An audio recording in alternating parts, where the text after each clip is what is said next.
babetaki eponanga ebakangaki eponanga obasingaki eponanga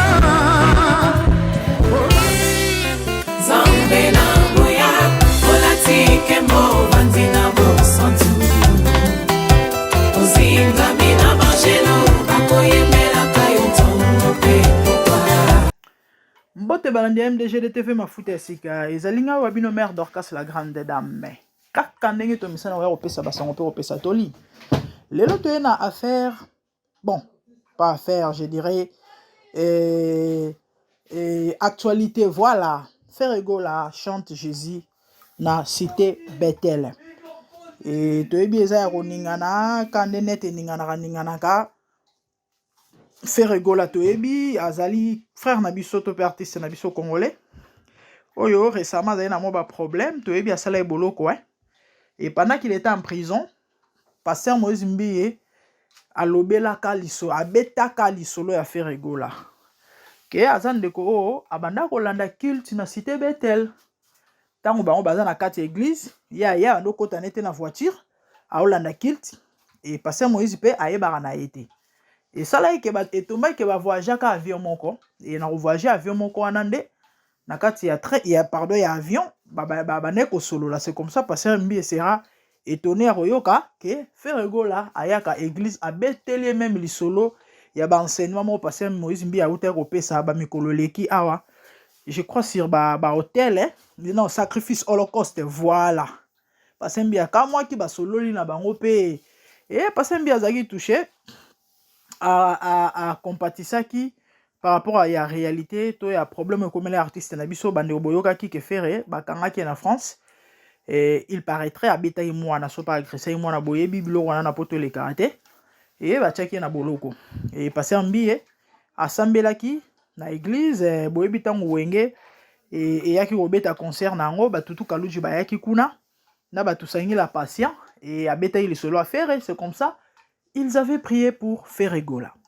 Et Lelo Ferre abimi boloko et aye Kinshasa ndenge zalakaka et ayoka iso na musika quand les solo tambolaka c'est comme ça qu'il s'est dit non et le kapeka boete na kebeta tour na ketala papa to benga obongo non ba ile aza to bi ba passer généralement to benga bon ba papa bien que faire aza mukolo passer mbiye eza problème te aza papa na kene otala papa ndena okene kotala papa boyebi kama maman ndenge zalaka et toyebi wenge bakaluju balekaki wana balekaki na persite bayaki liboso bapese bango pe micro bayembi faire pe ayembi bolingo nanga na Yesu bolingo ya sukate bandeko tochela bino extrait ya elema wana après to meka kosala analyse par rapport ya ba faire te bato nyonso toyebi to traitera des mondains ba musiciens o ba yembela nzambe te koyemba na église soki mabe to malamu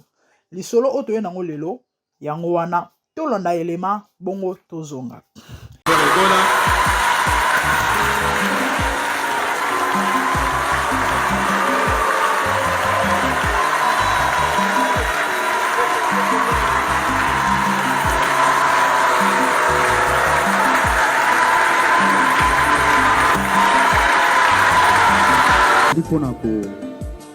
pour remercier et pour nous répondre de la Nzambe esika nazalaki esika ya pasi bobondelaki pour na ngai et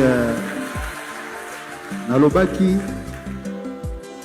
nakoleka ndenge wana te mokolo nakomaki fale na kita na ya tobondela elongo me mbula ezalaki makasi me lelo mbula ebeti na bina se ya mbula na kokoma mpona ya tobondela elongo nayebike na cité Bethel botikaki ngai te pasteur Moïse atikaki ngai te bino bandime botikaki ngai te merci mingi nzambe apambola bino ngana Yesu ebolingo ya suka te o bolingo na ngana Yesu ebolingo ya suka te ababetaki eponanga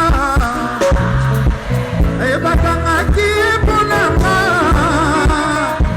obasingaki eponanga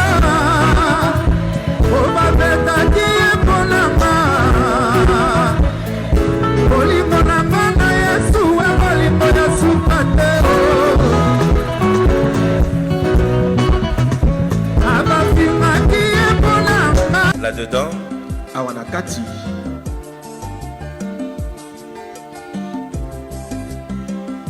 il y a une Bible. Bible ndeza na kati.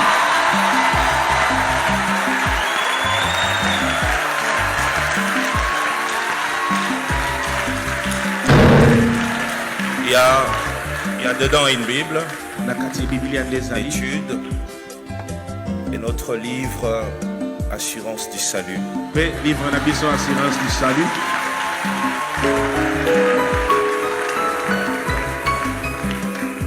Et nous croyons que c'est des ouvrages Tondimi ete babuku oyo mibale pourront t'accompagner. ekotambola na yo. Notre souhait que ce qui t'est arrivé n'arrive plus dans ta vie. Mposa na biso eza ete maye ekomelaki yo ekomelo lisusu Que te. tu sois en paix. Ozala na kimia. bandeko boti kolanda elema ya fer ayemi bolingo na ngai na yesu bolingo asuka te eza ya kosamba te notre frère a une très belle voix et notre frère sait chanter frère ya ndeko na biso nde toloba na lingala siko na français frère eza frère en Christ te mais frère par rapport ya ndeko et na biso parce que eza na français lingi eloba ndeko bien que frère en Christ eza pe nuance mosusu. Bandeko analyse oto yo koloba to pe to ko sala. Boyebi awa to pesaka toli kati na bonzambi. To ya ko conseiller, to ya ko sala ba analyse selon le Seigneur. Et à la lumière de la parole, to lingi to meka ko situer réalité ya musicien païen to mondain na église en Zambie en train de chanter devant la chair et en tenant le micro. Bandeko, pourquoi tu es lobela eloko to pourquoi na ina meka lobela likambo toyebi eza parmi babiloko ezobetisa mabaku ebele lelo toyebi prophète Joel Francis Tatu asalango kaka te mais asalaka ngo ouais ba passer ebele na Congo basala eloko to pe basala eloko e mokili eganga mokili eloba à la lumière de la parole. Est-ce que eza mabe bandeko tokende tout droit obi na oke gauche droite te et na ozala molai te bandeko ya liboso fo boyebaka église o to bengaka église eza esika esantu na lingala na français lieu saint sacré voilà sacré les sacrés nous allons parler du sacré bandeko église avant ebanda ou encore ceux qui boponi esika po bosambela nzambe esika wana ba consécraka ngo epai na nzambe donc ba pesa ngo epai na nzambe ba consacra esika wana epai na nzambe après ko consacrer esika wana na nzambe boyebi biloko nyonso oyo ezalaka ya église ba ustensile na tango kala bana ko benga ngo bongo do ba biloko eza kaka réservé pour na lieu santo ya kosala musala na musala et santo. Je crois dans l'Ancien Testament bana ko benga ba ustensile ba biloko eza ka uniquement pour les sacrés. Ba biloko wana lelo oyo ezali lokola ba micro clavier et songolo pakala ba biloko nyonso wana ba biloko wana bandeko ezalaka consacré bomoni micro au pasteur bayembi bazombela na kati église bomoni cher au pasteur atelemaka na poateya bomoni guitare o bazombe babiloko wana nyonso bandeko ezalaka babiloko oyo tango ekomi na église tango bozwaki yango na shop ezali nango ya shop mais tango ye na église baprier mpo nango ekomaka consacré ekoma eloko moko esantu donc ya nzambe do babiloko oyo mutu nyonso ta kosimba et puis mutu nyonso ta bako et puis bakosala nango n'importe quoi te ya babiloko jamais au fait mo boy païenne bakoya bazu yango baluwa yango po bayebetela te pourquoi parce que eza consacré et pas na nzambe sikoyo musicien païen abongoli na motema te aneka païen aneka fere aneka fali aneka wera koya na esika esantu kotelema liboso kozwa mikro koyemba mabe to mabe te à la lumière de la parole. J'espère que démarche à liboso na lakisi lieu saint to pe église eza nini autant to bengi ngoli esi esika esanto na lingala hein? Donc eza esika o babonzeli nzambe hein? Bakonsaka ngo pa na nzambe ekomi ya ye propriété na ye. Donc l'église telle que eza wana eza eloko te bato bakoya basa n'importe quoi, mais eza eloko oyo bato bakoyaka po baglorifie nzambe to mpe basala oyo ekoglorifie nzambe. Bandeko na ngai, pourquoi naolobela makambo eloko lelo eotya bato na baconfusion mpe ezobetisa bato mabaku, mais tomeka koloba moke mpona bato bazwa lumière eoza malamu. Na livre Jérémie baoloba boye, à la loi et au témoignage, si l'on ne dit pas ainsi, il n'y aura point de l'aurore pour le peuple. Et dans la Babylone mususu, il y a de ces vérités là, ça peut choquer, ça peut déranger, ça peut léser, mais c'est important bato baye bango. Surtout bato yango, quand tu te dis enfant de Dieu, c'est important autant à la Bible. Et puis c'est important que luka koye banzambe na kone na et baloba nini babenga ngunene. Et Paul a oloba faut bo luka boye banzambe na longueur, na largeur, na profondeur, c'est important. Parce que yana babiloko ebele lelo bakrete to sala mabe façon to sala ngo mabe et to bomisa milimo nzamba otuna biso. Déjà avant na meka ko fungola moke, je dirais faire koya na église n'est pas un péché. Parce que c'est une âme oye so kufela o il faut ebika. Ye koya na église ko vanda ko yoka liloba nzambe et a problème te. Mais ye ko longwa esika o bato nyonso bavandi koleka liboso to pe kotelema na cher ne tomona ba pasteur Joël Francis basala ba prophète Joël Francis basala apesa soki lumino na yebi na yeba bato pe malamu te akende koyemba nzembo ya mokili liboso a cher babiloko wana nyonso wana pasteur walesa asalango papi kakola kena mata abeta drum erita kena yemba on me dit souvent ainsi de suite to mona babiloko wana e elobisa bato. Bandeko nauti ko expliquer bino que église eza lié saint eza esika esanto. Ba ustensile to pe babiloko oyo ba matériel oto salela na kati anda kwa nzambe ezalaka consacré. Omoni ntango elongwe libanda ye na église eza sous ordinaire te ekomi sacré. Et les sacrés, on ne joue pas avec les sacrés. Cher eza esika te n'importe qui akoya kotelema parce que cher eza na signification. Moni eloko omona batiaka wana cher wana ezalaka meaningful.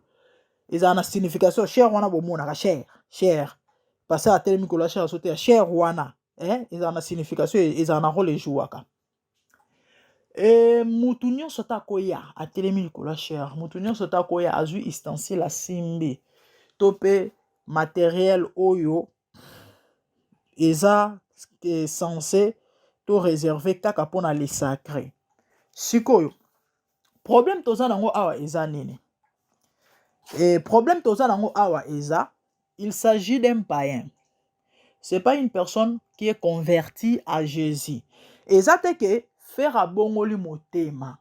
Et na ko bongola motema wana aye na église bapesi micro te.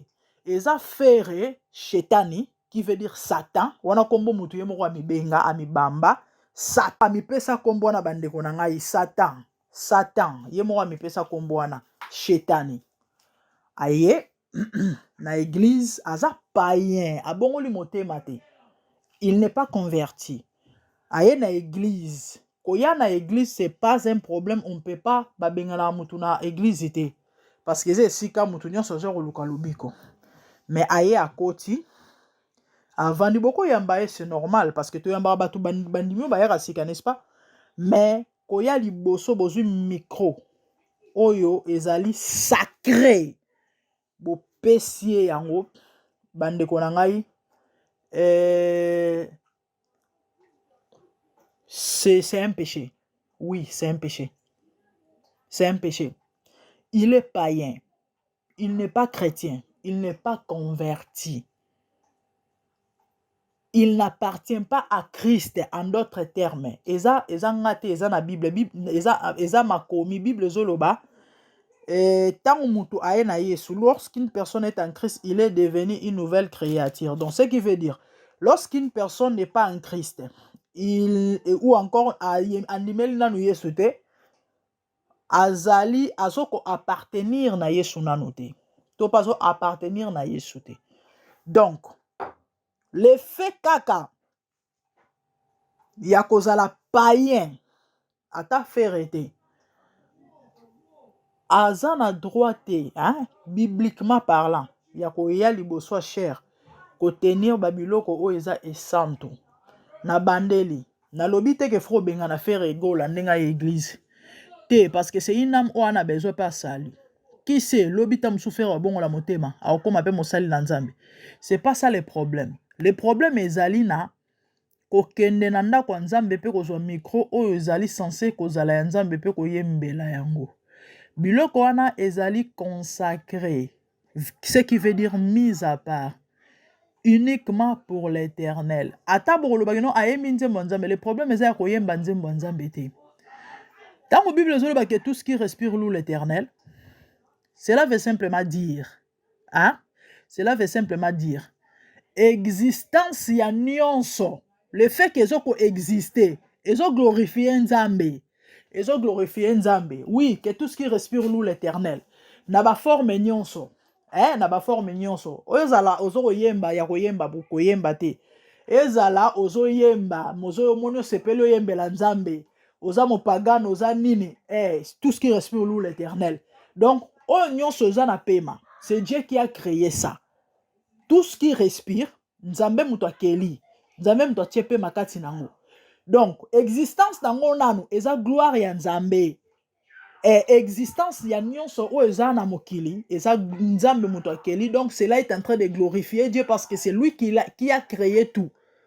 Que tout ce qui respire loue l'éternel.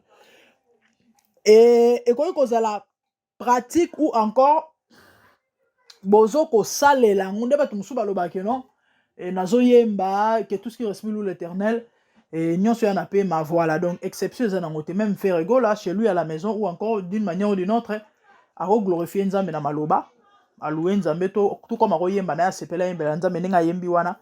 Oui, ça c'est autre chose. Akoki ko ya na ndako ya nzambe te asimba biloko o ezali sacré. Ako simba ngote. Parce que azoko appartenir na Christ te. Pourquoi? Simplement parce que l'esprit qui l'anime ou qui en lui n'est pas de Dieu ou n'est pas le Saint-Esprit. Je vais m'expliquer. Tant muto andimelara Yesu, ba selake na molimo santo. Bible zolo banga ete. Dommage qu'il fallait autant à ba verset. Azali selé na molimo santo. Donc, quand tu n'as pas encore le Saint Jésus, tu n'as pas le Saint-Esprit. Et ça, et là, on a inventé, c'est la Bible. Ouais, c'est la Bible. Et mutu oyo ana nzambe, mutu pardon, andimeli Yesu. A c'est na molimo santo. A commis appartenance ya nzambe ya Yesu. Il peut servir Dieu. Il peut faire quoi que ce soit en honneur ya nzambe. Et ko honorer nzambe. Mais mutu o ana nzambe te. Mutu o na molimo mosantu te. Aza limité. Existence neza nzambe. Akosa ma mususu en dehors ya Yesu, pardon, ya église, eza problème te. Aza ekela mo nzambe. Mais nous parlons du lieu saint et des objets sacrés. Les lieux saints, bibliquement parlant so botangi, les objets sacrés, eza na batu oyo baza censé yako simba tope ko salela. Oui, et à la lumière de la parole, c'est ça la vérité. Donc, bref, potos à la moukuse, et le koba pasteur basalaka. Et zaka pasteur Moïse Mbiete. Le prophète Joël Francis Salarango, Claude Ouawabu, Kausoki Kabundi Walo, Lesa Salarango, et Bamisus Pe Bazali. Et Basalaramabe, c'est pas biblique. Bref, c'est pas biblique. Modèle Nabiso, Ezalaka, ba apôtre. Paul a dit soyez mes imitateurs comme je le suis de Christ Jésus. Nulle part na Bible, Babylore o ezala. Nulle part na Bible, Babylore o ezala. Et kosololana ba païen ezali sumote. Koyebana ba païen ezali sumote. Déjà to botana ba famille oyo ta mususu borobota maboyo bongo le motema ndeko na bongo le motema te mais boza binemite parce que boza bandeko. Donc Pasteur Moïse Kosolana fait rigola et ali sumote.